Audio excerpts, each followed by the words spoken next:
L'hiver est bientôt là et avec lui son lot de pluie régulière. Avant de commencer, n'oublie pas de t'abonner et d'activer les notifications. Vous êtes déjà plus de 100 à me suivre et c'est vraiment génial. Ah, la pluie. Le ruissellement des gouttes d'eau le long du visage, les crues des rivières, les fringues mouillées, les cigarettes qui s'éteignent. Vous n'aimez pas la pluie? C'est compréhensible. C'est embêtant, ça met de mauvaise humeur et si par malheur on n'a pas de parapluie, on se retrouve alors trempé de la tête aux pieds. C'est pourtant naturel et nécessaire qu'il pleuve régulièrement, ça fait partie du cycle de l'eau.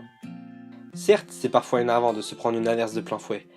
Les temps comme ça rendent morose et ça ne donne pas envie de sortir de chez soi, mais certaines fois, on se surprend à apprécier les petites gouttelettes sur le visage. Dans certains pays, souffrant de sécheresse, la pluie est une bénédiction qui leur permet de boire et d'irriguer leur culture. Alors, comment faire pour que, comme eux, nous soyons en mesure d'apprécier ce phénomène naturel qui est si ennuyeux? La réponse que je vais vous apporter va vous paraître idiote, mais écoutez plutôt. La prochaine fois que vous vous retrouverez surpris par une averse, ne dramatisez pas. Essayez d'en rire, levez la tête, ouvrez la bouche et recueillez quelques gouttes d'eau sur votre langue. Profitez donc de ce que la nature a à nous offrir. Plutôt stupide, n'est-ce pas? Bien sûr, après quoi je vous conseille vivement de courir vous réfugier vers le plus proche abri. Je ne voudrais pas que vous tombiez malade à cause de moi. Pensez maintenant à ça. Il pleut sur Terre depuis bien avant votre naissance et il pleuvra encore bien après votre mort. Le cycle des nappes phréatiques ne cessera pas avant longtemps et c'est amusant de se dire que nous ne sommes rien par rapport à l'immensité de ce monde. Je me doute que lorsqu'il pleut, la dernière chose que vous ayez envie c'est d'attraper la crève ou d'avoir vos chaussures qui prennent l'eau.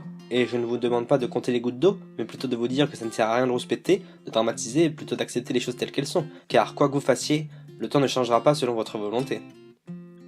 Nombreux sont les poètes et écrivains qui ont pris pour source d'inspiration la pluie, que ce soit par les sentiments qu'elle inspire ou par les crues dévastatrices qu'elle fournit parfois.